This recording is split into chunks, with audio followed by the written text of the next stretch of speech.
আজকে বিকেলবেলা ভালো লাগছিল না, তাই বসে থেকে ফোনের গ্যালারি দেখছিলাম। গ্যালারিতে অনেক ছবি ছিল, এই ছবিগুলো দেখলাম আর পুরনো অনেক স্মৃতির কথা মনে পড়লো, ভালো লাগছিল। তো সেই সময় এই ভিডিওটা আমার চোখে পড়লো। এটা অনেক দিন আগে, সম্ভবত এটা ফেব্রুয়ারি মাসের ভিডিও।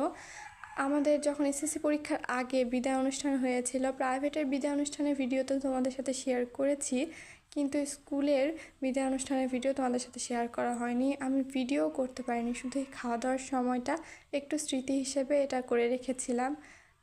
তাই ভাবলাম তোমাদের সাথে একটু শেয়ার করি। আর এখানে সবাই মিলে একসাথে খেতে বসেছিলাম, আর সবাই মিলে একসাথে খেতে বসার মজাই আলাদা। তো সেই খাবারই হোক না কেন, সবাই মিলে একসাথে খেলে সেই খাবারের টেস্ট বুঝি আরও দ্বিগুণ হয়ে যায়। আর এই যে এখানে মাছের ঘাটিটা দিয়েছে, এই মাছ কিন্তু আমি ধুয়েছি। তো সবাই মিলে একসাথে কাজ করার পর একসাথে বসে খাওয়াই মজাটা কি আসলে সেই দিন বুঝি আমি ফিল করতে পেরেছিলাম। তো ভিডিওটা এতটুকুই।